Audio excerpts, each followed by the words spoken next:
nyambung bisa.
Assalamualaikum warahmatullahi wabarakatuh. Bismillah walhamdulillah, assalatu wassalamu ala rasulillah Sayyidina Muhammad ibn Abdullah wa ala alihi wa sahbihi wa man walah, la hawla wa la quwata illa billah, ma ba'du. Nawayna at-ta'allum wa at-ta'lim wa at-tadhakkur wa at-tadhkir wa an-naf'a wal intifa' wal ifadata wal istifadah والحث على تمسك بكتاب الله وسنة رسوله والدعاء إلى الهدى والدلالة على الخير وابتغاء وجه الله مرضاته وقربه وثوابه سبحانه وتعالى إلى حضرة النبي المصطفى محمد صلى الله عليه وسلم. الفاتحة. أعوذ بالله من الشيطان الرجيم. بسم الله الرحمن الرحيم. الحمد لله رب العالمين الرحمن الرحيم مالك يوم الدين إياك نعبد وإياك نستعين اهدنا الصراط المستقيم صراط الذين أنعمت عليهم غير المغضوب عليهم ولا الضالين آمين. Para jamaah, Bapak Ibu yang dirahmati Allah, alhamdulillah pada kesempatan pagi ini kita masih diberikan kesehatan oleh Allah, masih diberikan kesempatan untuk bisa sholat subuh berjamaah, kemudian kita melanjutkan dengan ngaji bareng. Alhamdulillah, ngaji bareng yang kita bahas adalah seputar ilmu fikih yang tentunya tadi sempat di BCI sama Ustadz Sofyan. Ustadz, judulnya itu kok aneh, belajar fikih santai. Ya iya, emang itu gak salah judul, enggak, memang saya tulis gitu ya, karena ngaji kita itu ya nggak boleh terlalu ngotot, ngajinya santai. Wes subuh ngotot pasti ngantuk. Wong yang nyantai aja kadang-kadang ya masih ngantuk. Makanya ya ngajinya itu ya jangan terlalu ngotot. Kita harus ngaji dengan santai. Apalagi yang kita bahas itu ilmu fikih. Ketika kita membahas tentang ilmu fikih, maka ada satu kalimat yang harus kita jadikan pegangan. Apa kalimatnya? Kalimatnya adalah belajar fikih itu santai. Kenapa kok saya katakan seperti itu? Karena konsekuensinya yang harus muncul ketika kita belajar ilmu fikih, pasti di dalam pelajaran itu, dalam ilmu itu akan kita dapati banyak ijtihad ulama. akan kita dapati banyak pendapat ulama yang bisa jadi pendapat ulama satu dengan pendapat ulama yang lain pasti berbeda. Apalagi kalau lintas mazhab, mazhab Syafi'i, mazhab Maliki, mazhab Hambali, mazhab Hanafi, tentu ini banyak perbedaan. Wong satu mazhab saja, dalam satu mazhab Syafi'i saja kadang-kadang ulamanya beda. Makanya konsekuensi yang muncul ketika adanya ijtihad atau pendapat ulama adalah perbedaan itu sendiri. Jadi perbedaan dalam ilmu fikih itu memang ada dan bukan diada-adakan.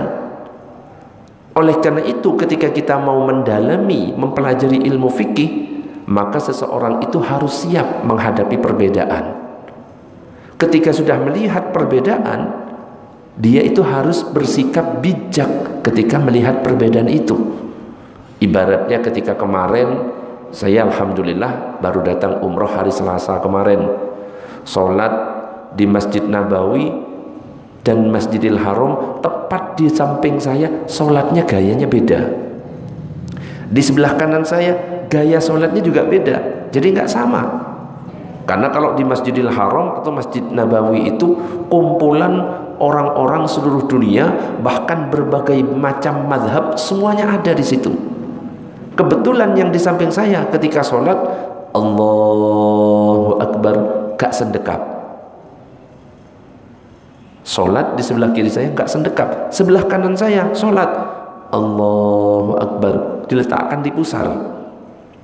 Saya pribadi beda dengan yang kanan kiri saya. Saya meletakkannya di antara pusar dan dada. Allahu Akbar.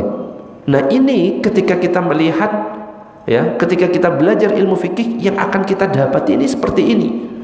Dan belum tentu apa yang kita lakukan itu yang paling benar.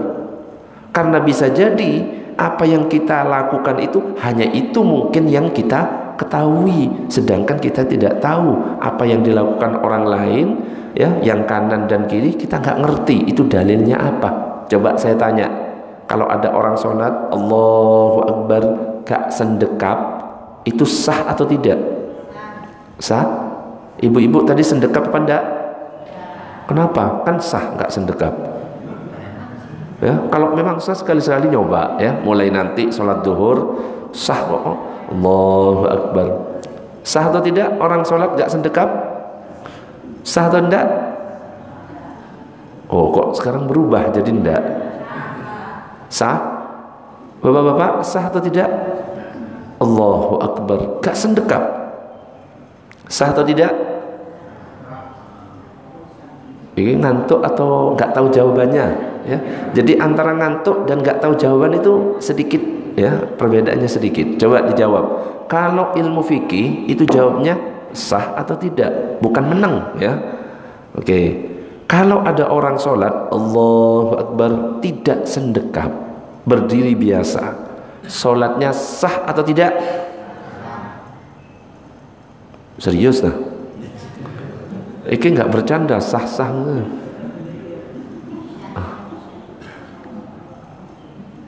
Kalau pertanyaan yang kedua, Allahu Akbar, sendekapnya di bawah pusar, sah atau tidak? Yang saya lakukan antara pusar dan dada, Allahu Akbar, sah atau tidak? Semuanya itu sah. Dan semuanya adalah pendapat yang kuat berdasarkan mazhab yang mereka pakai. Nah ternyata yang tidak sendekap itu mazhab Maliki. Mazhab Maliki itu Allahu Akbar, ya sudah tidak sendekap, karena memang sendekap itu hukumnya sunnah. Makanya kalau ada orang sholat gak sendekap sah, tapi makruh kalau dalam mazhab Syafi'i. Tapi kalau dalam mazhab Maliki memang tidak sendekap, jadi berdiri biasa. Al-Fatihah kalau dalam mazhab Maliki gak pakai basmalah, gak dibaca blas. Kalau di Mekah Madinah itu masih dibaca tapi sir. Bismillahirrahmanirrahim. Alhamdulillahirabbil alamin. Masih dibaca. Kalau kita di Indonesia dibacanya keras. Karena apa? Mazhabnya Syafi'i. Bismillahirrahmanirrahim. Dibaca keras. Nah itu konsekuensi ketika kita belajar ilmu fikih akan kita lihat perbedaan di antara para ulama, perbedaan di antara orang-orang yang sedang melaksanakan sholat misalnya. Nah, ketika kita melihat yang seperti itu, kita harus bijak. Gak boleh, ini kurang sunnah ini. Yang sunnah ini yang saya lakukan. Gak boleh. Kenapa? Karena ada kaidah fikih yang berbunyi la yungkarul mukhtalafu fihi wa innama yungkarul mujma'u alaih. Tidak boleh mengingkari perkara yang keharamannya masih diperdebatkan, tapi harus mengingkari perkara yang keharamannya sudah disepakati. Jadi kalau masih diperselisihkan hukumnya, gak boleh kita ingkari. Kita harus saling menghormati. Contoh kunut subuh. Kunut subuh pasti ada yang mengatakan sunnah, betul? Ada juga yang mengatakan tidak sunnah. Bahkan yang lebih ekstrim ada yang mengatakan bid'ah. Nah, ketika terjadi perbedaan pendapat seperti ini, maka nggak boleh kita menganggap pendapat kita atau apa yang kita amalkan itu yang paling benar. Kalau kita melihat orang yang kunut, ya sudah, monggo. Berarti dia pakai pendapat yang mengatakan kunut subuh adalah sunnah. Ada yang nggak kunut, ya monggo. Berarti mereka itu pakai pendapat yang mengatakan kunut subuh tidak sunnah. Intinya apa? Mau kunut ataupun tidak kunut, yang penting sama-sama sholat subuh. Merokok misalkan, merokok hukumnya apa? Ulama sepakat haram atau masih ada pendapat yang lain? Ada yang berpendapat haram, betul? Contohnya Muhammadiyah. Ada yang berpendapat makruh, berarti masih ada perbedaan pendapat. Kalau seandainya kita pakai pendapat yang mengatakan haram, berarti kita nggak boleh menyalahkan orang yang pakai pendapatnya makruh. Jadi kalau ngelihat orang merokok haram ini, enggak, bisa jadi dia pakai pendapat yang mengatakan makruh. Nah, bapak-bapak di sini pakai pendapat yang haram apa makruh? Hah? Iki saya jawab kok ibu-ibu sih. Saya ngerokok iki sebenarnya bapak-bapak apa ibu-ibu? Ibu-ibu, bapak-bapaknya yang di rumah pakai pendapat yang haram apa makruh? Sebenarnya ibu-ibu pengennya pakai pendapat yang mana? Haram apa makruh? Loh.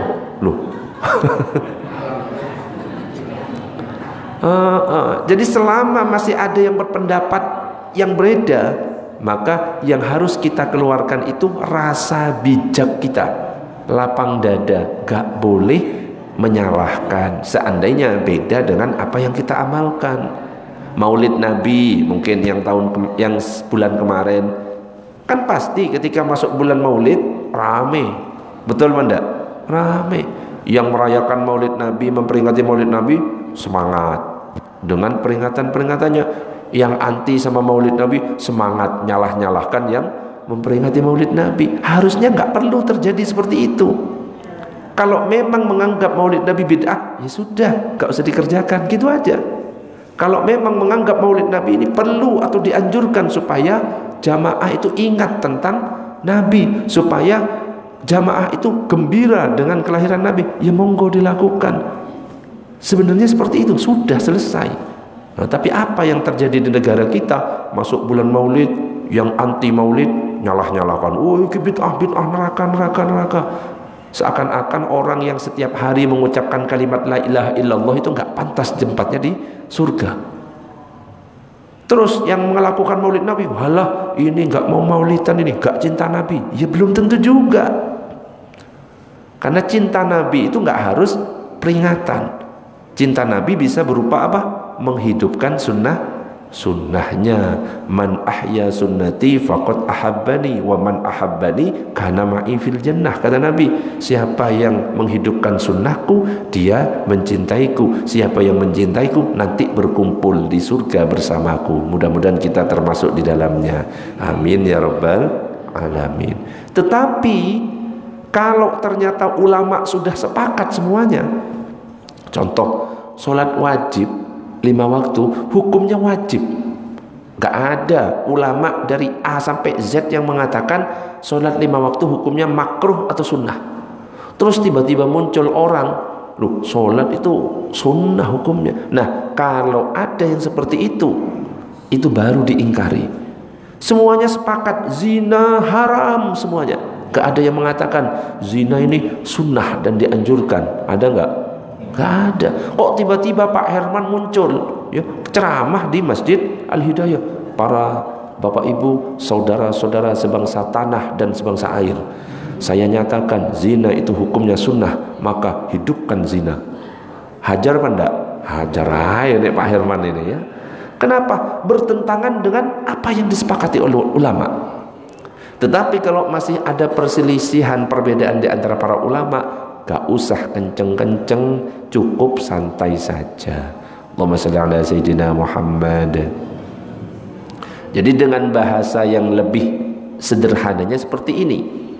Kalau masalahnya itu masih diperselisihkan, istilahnya adalah mukhtalaf fi, maka gak usah kenceng-kenceng diskusinya, gak usah keras-keras debatnya. Karena apa? Percuma ya. Yang A akan berpegang kepada yang A, yang B tetap akan berpegang ke yang B. Wis bawa santai aja ya. Yang penting apa? Sholat subuh ya sama-sama bareng. Yang mau kunut silahkan, gak mau kunut ya sudah. Ngaji bareng, selesai ngaji makan bareng, selesai. Sing penting itu seperti itu ya. Kenapa? Karena masalah yang masuk dalam kategori mukhtalafu fihi atau diperselisihkan, mau ditarik kemana saja gak akan ketemu, gak akan ngaruh ya. Yang kunut ya tetap pengen kunut, yang gak kunut ya tetap mengatakan pokoknya saya gak kunut gitu. Jadi kesimpulannya apa? Yang mau ngambil pendapat A ya silahkan, yang B silahkan. Yang penting itu saling menghormati. Jadi intinya jangan sampai ada kalimat iki sing bener ini pendapatku. Jangan sampai seperti ini. Ini justru kalau misalkan seperti itu justru bisa menimbulkan perpecahan. Merasa pendapatnya paling benar, menimbulkan perpecahan. Padahal itu semuanya sudah diajarkan oleh ulama-ulama terdahulu. Ulama fikih itu sadar persatuan walaupun berbeda pandangan. Jadi ulama fikih itu ya silahkan, meskipun Imam Syafi'i ini muridnya Imam Malik, pendapatnya beda, guru dan murid. Imam Malik berpendapat kalau bersentuhan suami istri gak sengaja gak batal. Tapi kalau Imam Syafi'i bersentuhan suami istri sengaja ataupun gak sengaja, yang penting kulit ketemu kulit, batal. Tapi apakah Imam Malik dan Imam Syafi'i ribut? Tidak. Imam Syafi'i punya murid namanya Imam Ahmad bin Hambal. Imam Syafi'i berpendapat kunut subuh hukumnya sunnah. Imam Ahmad bin Hambal berpendapat kunut subuh tidak sunnah. Yang sunnah itu kunut nazilah. Kunut nazilah ini kunutnya setiap 5 waktu sholat. Saat di suatu tempat misalkan terjadi bencana, terjadi peperangan, makanya biasanya ada yang kunut waktu duhur, betul? Asar. Nah itu pendapatnya Imam Ahmad bin Hambal. Sedangkan kunut subuhnya tidak sunnah. Padahal guru dan murid berbeda, tapi tidak saling menyalahkan. Nah itu yang seharusnya kita contoh. Gak usah ribut cuma gara-gara perbedaan yang ada di sekitar kita. Makanya yang paling afdol itu dikatakan al-khuruj minal khilaf aula wa afdol. Keluar dari perbedaan itu adalah lebih utama dan lebih baik. Kalau bisa menjadi kebiasaan. Misalkan di Masjid Al-Hidayah biasanya subuh kunut, ya sudah ikuti aja kunut, apa salahnya? Wong Imam Syafi'i mengatakan sunnah. Kok tiba-tiba Pak Herman sholat di Masjid Muhammadiyah nggak kunut? Ya sudah ikuti saja. Ya, apa yang dilakukan imam ikuti. Makanya ada hadis yang mengatakan innama ju'ilal imamu liyutamma bih. Imam itu dipilih untuk diikuti. Imam takbir ya takbir, imam ruku ya ruku, imam kunut ikuti kunut, imam nggak kunut ya sudah nggak usah kunut, imam nggak sholat ya tetap kita sholat ya, imam nggak sholat juga, enggak ya. Loh, kalau di Madura ya, yang tempat-tempat pedalaman itu mengatakan kunut ini wajib, jadi kalau nggak kunut dianggap nggak sholat subuh ya, jadi nggak afdol, nggak sah sholat subuhnya. Itu orang-orang awam. Loh kok tiba-tiba Pak Herman sholat di Madura, orang-orang Madura kunut, pas gak kunut terus dilirik, iki aliran opo iki gitu. Tanya ke Pak Herman satunya ini, gak percaya, atau jangan-jangan ini pelakunya ya. Itu kalau memang di Madura nek gak kunut ya kayak gak sholat subuh, gak tahlilan ya kayak apa namanya ya kurang afdol. Meskipun ya ndak gitu sebenarnya, cuma pandangan orang kan berbeda. Nah supaya nggak terjadi keributan, nggak timbul fitnah, alangkah lebih baiknya ya sudah, di mana kita berada ikuti. Nek kunut ya kunut, gak kunut ya gak kunut, zikir bareng ya zikir bareng, gak zikir bareng gak zikir bareng. Ada peringatan Maulid Nabi ya didatangi, gak ada peringatan ya sudah selesai. Insya Allah kalau seperti itu aman, damai, gak ada yang saling menyalahkan. Allahumma shalli ala sayyidina Muhammad. Makanya ini dicontohkan oleh sahabat Abdullah bin Mas'ud. Abdullah bin Mas'ud ini punya pendapat bahwa kalau misalkan ada orang yang sedang dalam perjalanan, yang paling afdol adalah sholat yang dilakukan kalau sudah cukup waktunya, jaraknya cukup, dikosor. Kemarin pembahasannya tentang kosor, berarti duhur 4 menjadi 2, asar 4 menjadi 2, isya 4 menjadi 2, maghrib 3 menjadi 3, ojo bilang 1,5, gak ono. Subuh 2 menjadi, ojo bilang 1 ya, itu witir. Abdullah bin Mas'ud berpendapat seperti itu. Yang afdol ketika orang melakukan perjalanan kosor sholatnya. Berbeda dengan Utsman bin Affan. Utsman bin Affan ini mengatakan bahwa ya sudah, yang afdol tetap kalau misalkan dia mampu sholat sempurna 4, ya 4. Akhirnya suatu saat dua-duanya dalam sebuah perjalanan bareng. Kebetulan yang jadi imam adalah Utsman bin Affan, yang berpendapat ya pokoknya meskipun perjalanan naik 4 ya tetap 4, maka sholat 4 rakaat duhurnya tidak dikosor. Abdullah bin Mas'ud yang menjadi makmum ternyata ngikut sholatnya 4, padahal dia punya pendapat bahwa apa? Yang afdol 2. Setelah selesai ditanya oleh sahabat yang lain, wahai Abdullah bin Mas'ud, bukankah engkau itu punya pendapat kalau orang dalam perjalanan sholatnya dikosor? Lo kok ikut Utsman bin Affan, sholatnya kok jadi sempurna? Maka Abdullah bin Mas'ud itu mengatakan, al-khilafu syarrun, berbeda itu buruk. Kalau berbeda itu buruk, ya sudah, pendapat yang diikuti di suatu tempat ya ikuti. Utsman punya pendapat yang afdol adalah 4, saya kebetulan bermakmum ya saya ikuti. Karena kalau kita berbeda justru itu buruk. Nah ini contoh buat kita, meskipun punya pendapat beda ya, ketika kita bermakmum kepada orang punya pendapat beda, ya sudah, manut kepada imamnya, gitu harusnya. Allahumma shalli ala sayyidina Muhammad. Ada lagi Imam Muhammad bin Idris Asy-Syafi'i yang kita kenal dengan Imam Syafi'i. Imam Syafi'i ini punya pendapat bahwa kunut subuh sunnah abad. Artinya apa? Ketika orang lupa tidak kunut subuh dianjurkan untuk sujud sahwi. Itu pendapatnya Imam Syafi'i. Suatu saat di sebuah perjalanan kebetulan melewati tempat yang merupakan pengikutnya Imam Hanafi, mampir di sebuah masjid yang dekat dengan makamnya Imam Hanafi. Imam Hanafi ini punya pendapat bahwa kunut subuh nggak sunnah. Akhirnya mampir, kebetulan itu waktunya sholat subuh. Ketika Imam Syafi'i masuk, nah jamaah itu ngelihat ada imam besar masuk. nggak ada yang berani jadi imam. Maka dipersilahkan Imam Syafi'i untuk jadi imam sholat subuh di masjid dekat makamnya Imam Hanafi, di masjid yang jamaahnya ini mayoritas pengikutnya Imam Hanafi, di masjid yang biasanya nggak pernah melakukan kunut subuh. Imam Syafi'i jadi imam. Ketika jadi imam, santri-santrinya Imam Syafi'i terlintas dalam hatinya, wah, iki bisa-bisa pengikutnya Imam Hanafi disuruh kunut ini, ikut Imam Syafi'i. Ternyata apa?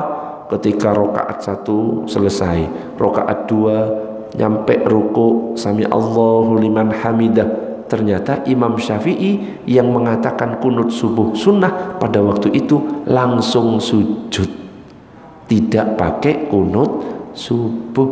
Selesai sholat, di perjalanan berikutnya santri-santrinya memberanikan diri untuk bertanya, wahai imam, kenapa tadi kok tidak kunut subuh? Katanya kunut subuh sunnah abad.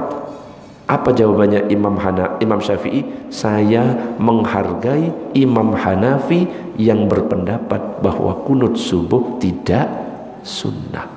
Sekelas Imam Syafi'i yang punya pendapat bahwa kunut subuh sunnah, rela tidak kunut subuh hanya untuk menghormati pendapat ulama yang lain. Harusnya seperti itu. Supaya apa? Aman, gak ribut umat Islam itu. Allahumma shalli ala sayyidina Muhammad. Oke, sebelum dilanjutkan biar gak ngantuk, sampai di sini ada pertanyaan? Pertanyaannya bebas. Monggo Bapak Ibu, kalau ada pertanyaan silakan. Monggo. Gak ada. Oh, kok gak ada ini? Biasanya ada. Oh, Pak Herman, silakan Pak Herman.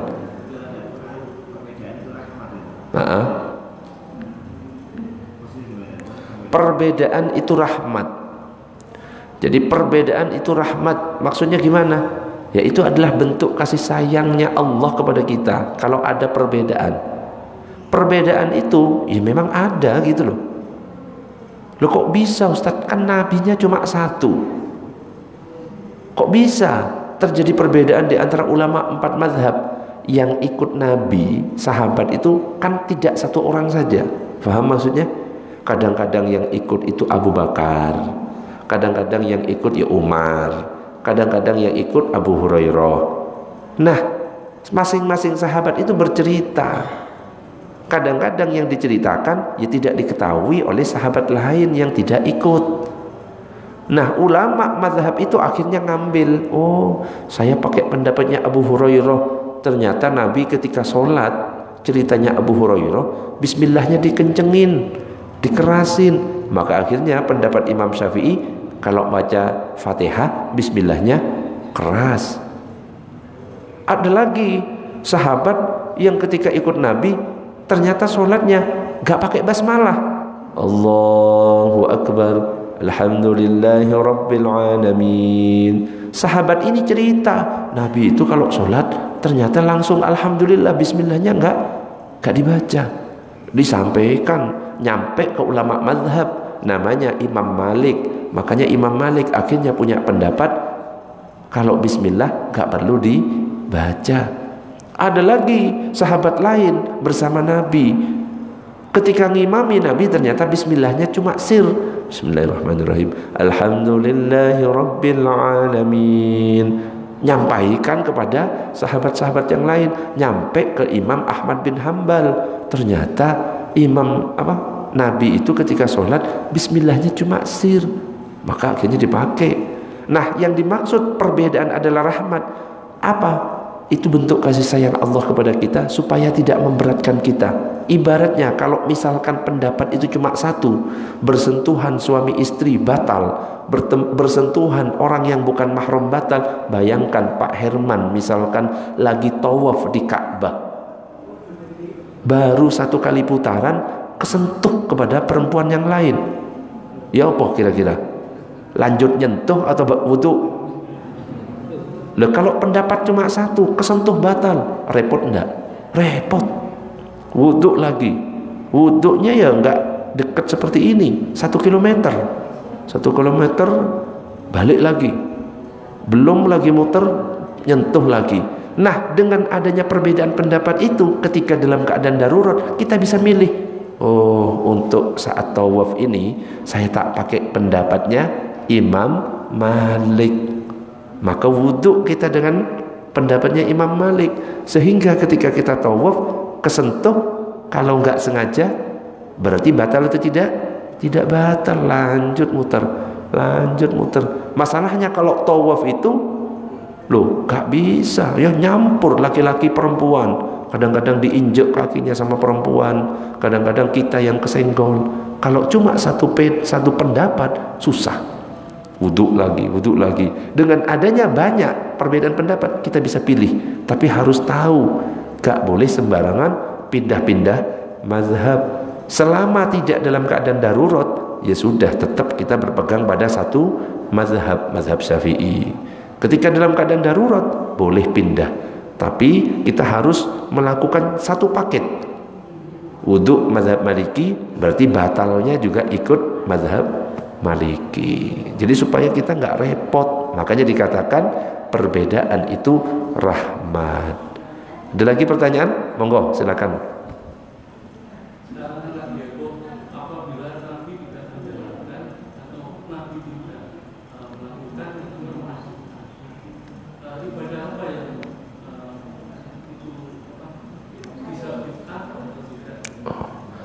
Sekarang lagi rame, kalau Nabi tidak melakukan itu bid'ah, gitu ya.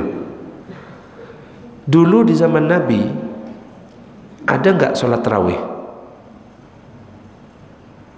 Ada nggak sholat tarawih? Nggak ada istilah sholat tarawih di zaman Nabi. Istilah sholat tarawih itu adanya di zamannya siapa? Umar bin Khattab. Harusnya kalau rumusnya yang tidak dilakukan Nabi itu bid'ah, yang dilakukan Umar bid'ah. Kalau dicocokkan dengan kalimat itu lah ya.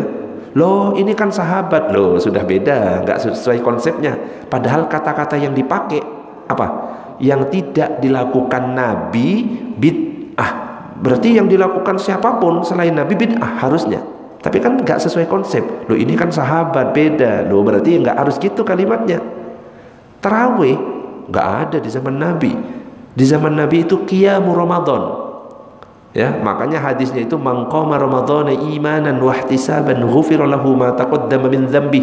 Siapa yang menghidupkan bulan Ramadan, melakukan qiyam Ramadan dengan penuh iman dan mengharap pahala dari Allah, maka diampuni dosa-dosanya. Jadi bukan kalimat tarawih. Tarawih itu munculnya di zamannya siapa? Umar bin Khattab. Bahkan di zaman Nabi tidak disebutkan jumlah rakaatnya.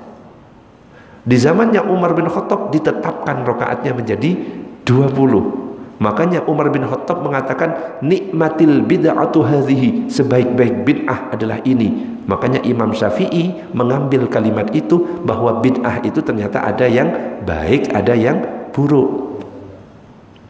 Jadi enggak semuanya yang ditinggal oleh Nabi itu lantas haram terus bid'ah. Utsman contoh lagi. Di zaman Nabi ketika Jumatan azannya cuma sekali. Di zaman Nabi azan Jumat sekali. Di zamannya Abu Bakar, Umar, semuanya azan Jumatnya sekali.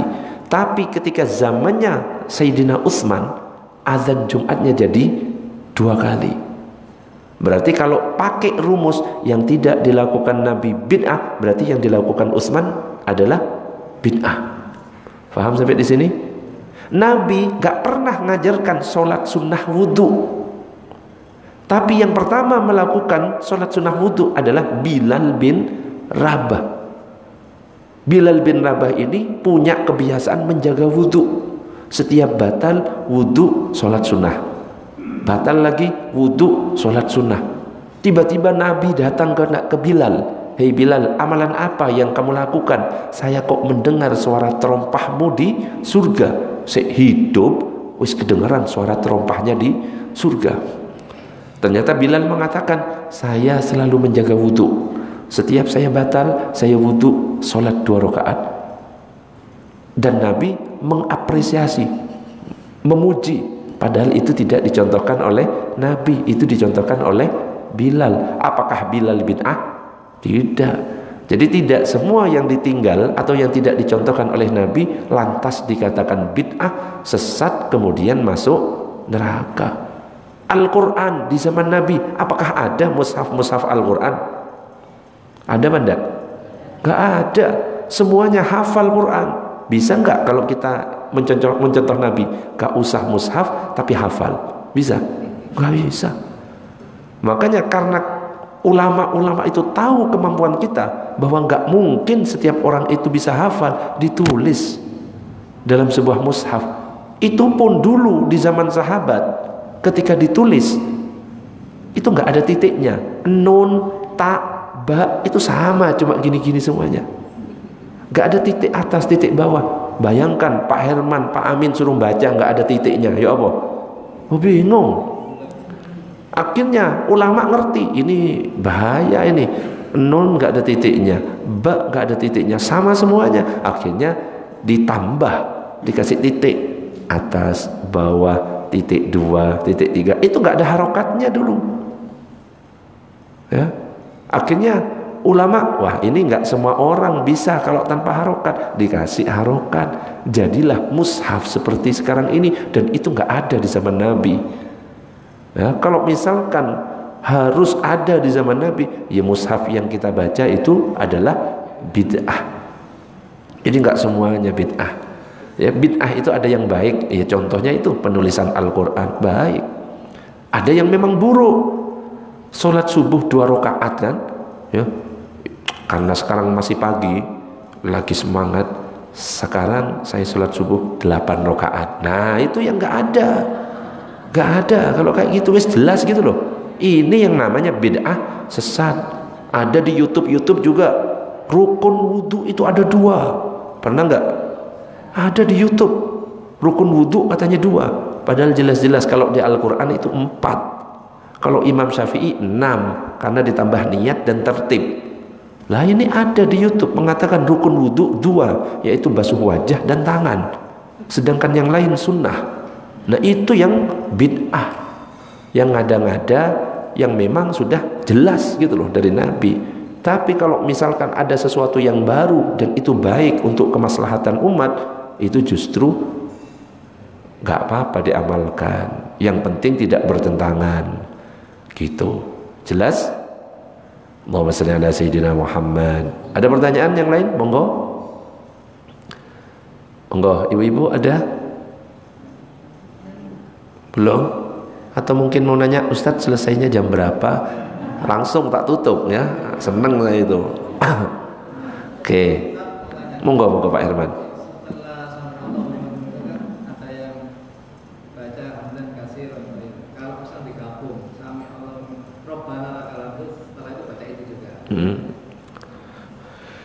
Ketika membaca Sami Allahu liman hamidah, biasanya bapak-bapak sama ibu-ibu Rabbana lakal hamda.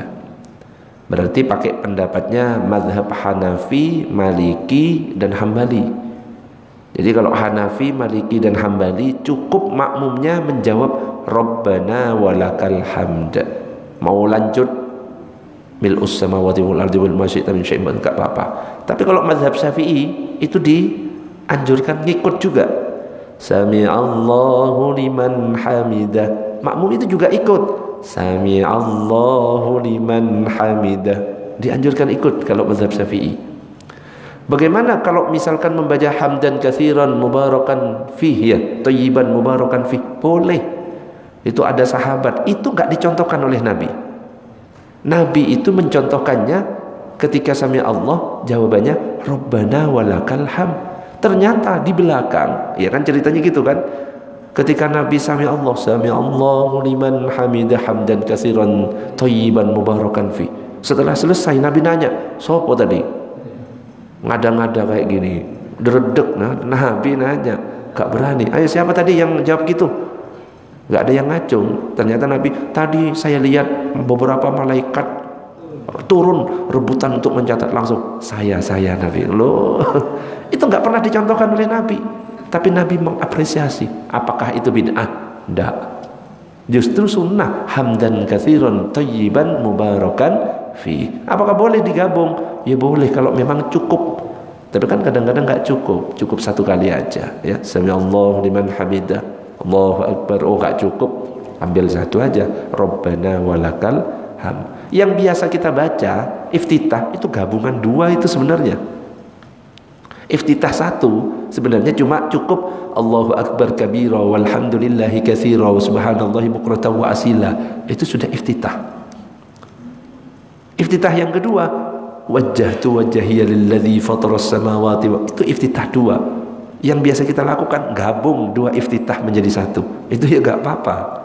Ya, selama waktunya cukup aja. Itu Pak Irman ya. Ada lagi pertanyaan? Monggo. Ibu-ibu, bapak-bapak. Lanjut dulu. Lanjut. Allahumma shalli ala sayyidina Muhammad. Nah, contoh lagi apa yang dilakukan oleh Imam Ahmad bin Hanbal. Imam Ahmad bin Hanbal ini punya pendapat yang mengatakan orang mimisan, darah keluar dari hidung, wuduknya batal. Sama seperti orang berbekam, wuduknya batal. Tetapi ketika ditanya, bagaimana, hei Imam Ahmad bin Hanbal, ketika kamu kok tiba-tiba bermakmum kepada orang yang dia sholat mimisan, dia kok lanjut sholat? Apakah kamu ikut lanjut atau tidak? Ternyata jawabannya apa? Bagaimana mungkin aku tidak mau sholat di belakang Imam Malik dan Sa'id bin Al-Musayyib? Karena Imam Malik berpendapat orang mimisan itu enggak batal. Ya sudah, lanjut saja. Kenapa? Imam Malik berpendapat enggak batal. Imam Ahmad bin Hanbal itu kayak gitu ya, ini ulama-ulama. Sama juga Syekh Abdurrahman As-Sudais. Siapa Abdurrahman As-Sudais? Imamnya Masjidil Haram. Dulu itu waktu kecil Sudais itu nakal ya. Pernah suatu ketika ibunya buat jajan makanan, lalu tiba-tiba Syekh Sudais itu bawa tanah ditaburi di makanan-makanan. Marah ibunya. Tapi marahnya nggak kayak kita, dasar anak setan. Enggak. Apa marahnya? Idhab anta ila Masjidil Haram, kun imaman hunak. Sana, pergi kamu ke Masjidil Haram, jadi imam di sana. Loh, ternyata benar. Marahnya itu dalam bentuk doa. Akhirnya apa? Berkat doa ibunya itu, ketika sudah besar Syekh Sudais menjadi imam Masjidil Haram. Makanya kalau ibu-ibu marah ya, ojo malah dipisu-pisui anaknya. Dasar anak haram. Ya haram beneran akhirnya ya. Dasar anak iki wes. Akhirnya ya beneran jadi kayak gitu. Tiru Syekh Sudais. Sudah sana lo ke masjid. Gitu kalau Syekh Sudais jadi imam di Masjidil Haram, jadi beneran. Karena doanya orang tua itu mustajab. Nah, Abdurrahman Sudais itu pernah ke Indonesia di akhir November 2014. Kalau Syekh Sudais ngimami di Masjidil Haram itu bismillahnya sir. Bismillahirrahmanirrahim. Alhamdulillahi rabbil alamin. Tahu semuanya kan? Bismillahnya enggak dikeraskan. Tapi ketika menjadi imam di Masjid Istiqlal, di rakaat pertama langsung, karena ngerti jamaahnya mayoritas madhab Syafi'i, Syekh Sudais itu langsung membaca Bismillahirrahmanirrahim. Alhamdulillahi rabbil alamin. Gak percaya, searching di YouTube ada Syekh Sudais di Masjid Istiqlal, bismillahnya dikeraskan. Jadi menghormati pendapat yang berbeda, itu yang afdol. Ada nasihat dari Ibnu Taimiyah yang mengatakan seperti ini. Jadi sebenarnya perbedaan-perbedaan pendapat dari para ulama itu sudah biasa. Intinya kalau ada ulama berbeda itu nggak ada yang dosa. Makanya ada hadis yang mengatakan man ijtahada fa asaba falahu ajroni. Kalau ada yang berijtihad kemudian benar, dapat 2 pahala. Wa man ijtahada fa akhta'a falahu ajrun wahidun. Kalau ada yang berijtihad terus salah, dapat 1 pahala. Jadi nggak ada yang berdosa. Kok ternyata kunut subuh, yang berpendapat kunut subuh itu sunnah, bener, dapat 2 pahala. Yang nggak kunut dapat 1. Kok ternyata yang bener, ternyata yang nggak kunut subuh, yang nggak kunut subuh dapat 2, yang kunut subuh dapat 1. Bukan berarti salah kemudian sesat masuk neraka, seperti yang saat sekarang ini yang ngetren di negara kita. Ya, dikit-dikit beda sesat, dikit-dikit beda neraka. Enggak seperti itu. Makanya dikatakan siapa yang merasa bahwa mengikuti Syafi'i itu lebih baik, ya boleh, tetapi tidak boleh mengingkari orang yang mengikuti Malik. Siapa yang memilih mengikuti Ahmad itu yang baik, nggak apa-apa, boleh, tapi nggak boleh mengingkari yang mengikuti Syafi'i, begitu seterusnya. Nah, ini yang dianjurkan oleh para ulama-ulama. Allahumma shalli ala sayyidina Muhammad. Ada pertanyaan? Monggo. Pertanyaan bebas. Silakan ibu-ibu, bapak-bapak.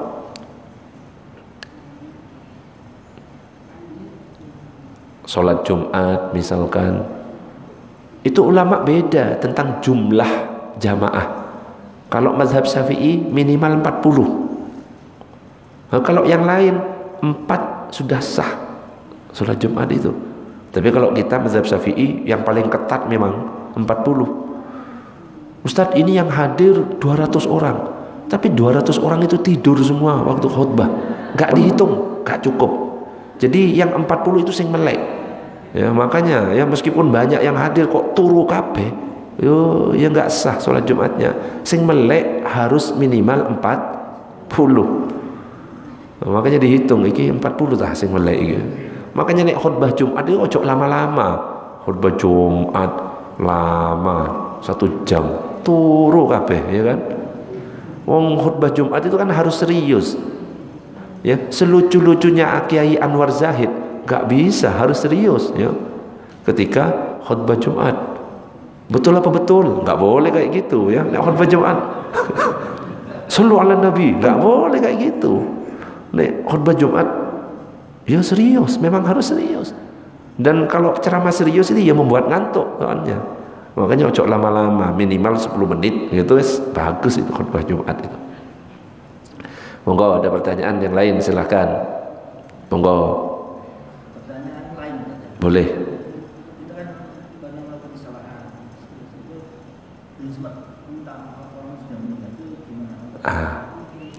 Pernah melakukan kesalahan kepada seseorang, ternyata seseorang itu sudah meninggal. Bagaimana cara meminta maafnya? Jadi tobat itu yang paling susah itu kalau yang berhubungannya dengan sesama. Kalau hubungannya dengan Allah gampang, kita tinggal sholat taubat, angkat tangannya, tidak diulang lagi, merasa menyesal, diampuni kalau memang kita serius taubatnya kepada Allah. Kalau hubungannya dengan Allah. Tapi kalau hubungannya dengan manusia, harus minta ridhonya, harus minta maaf. Makanya dikatakan al-ghibatu asyaddu minaz zina dalam sebuah hadis. Ghibah, ngerasani orang, ngomongin orang, ngegosip itu lebih berat daripada zina.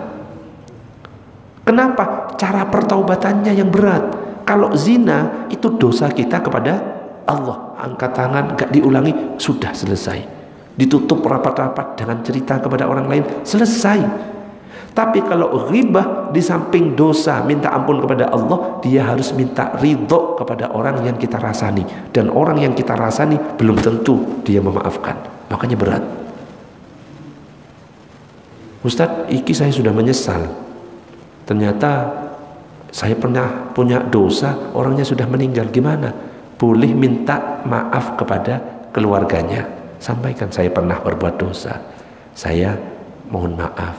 Atau kita memohonkan ampun orang itu, ya Allah, saya pernah berbuat dosa kepada si fulan, sebagai bentuk gantinya karena saya belum sempat minta maaf kepada dia, ampunilah dosa-dosa dia. Bisa dengan cara seperti itu, memohonkan ampun, mendoakan, atau kita datang kepada keluarganya minta maaf, minta ridho kepadanya, gitu. Bukan malah pura-pura nggak tahu, kayak nggak pernah terjadi.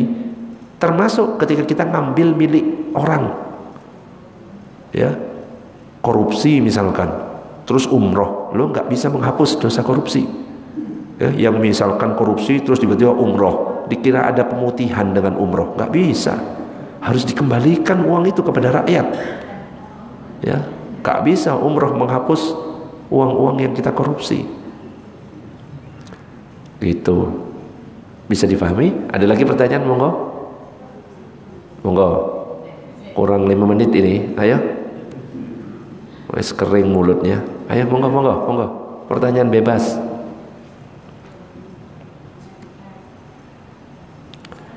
Kalau nggak ada, saya lanjutkan.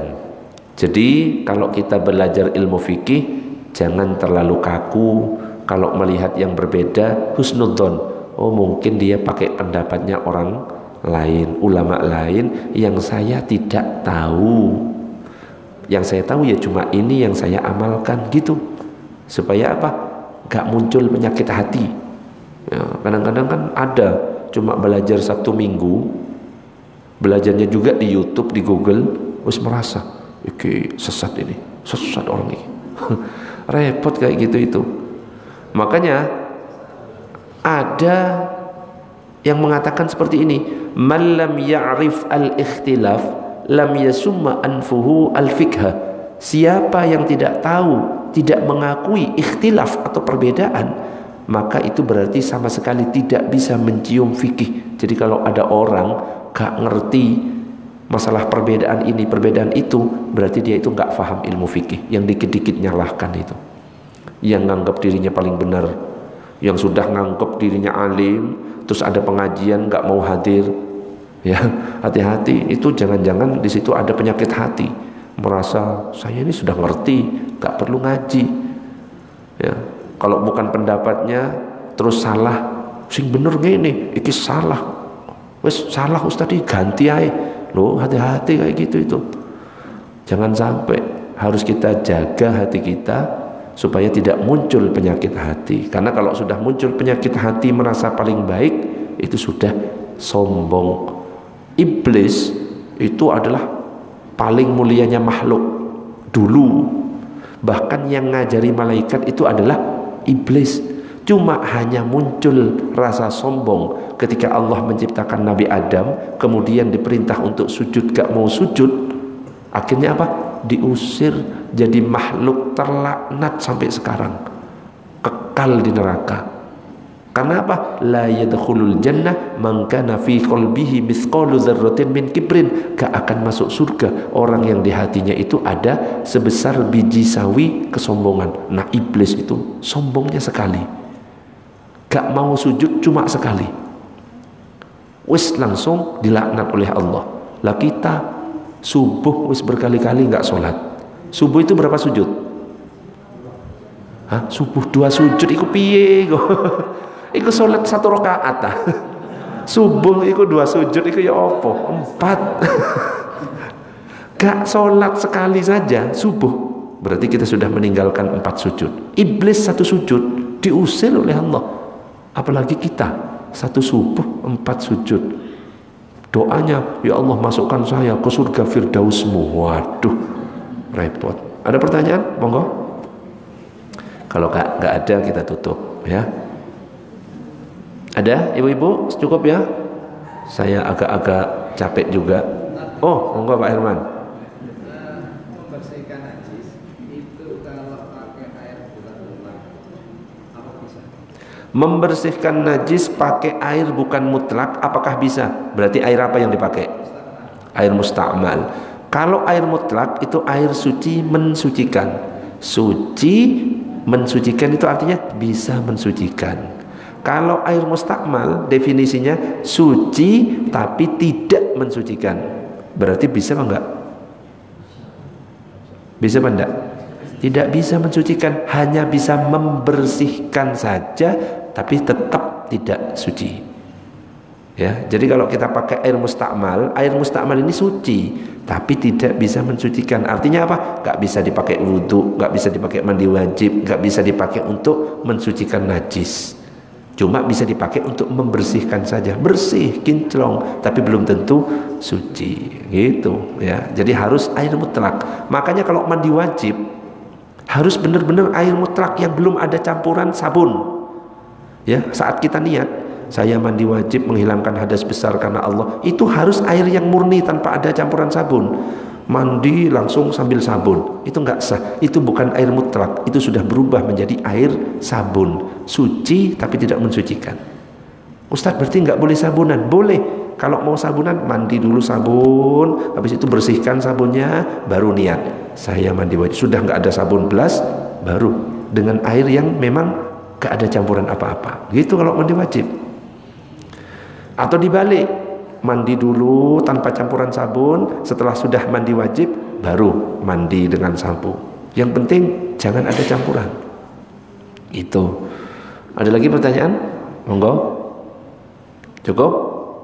Tidak ada yang bertanya, berarti cukup. Kita tutup dengan doa kafaratul majlis. Subhanakallahumma wa bihamdika asyhadu an la ilaha illa anta astaghfiruka wa atubu ilaik. Assalamualaikum warahmatullahi wabarakatuh.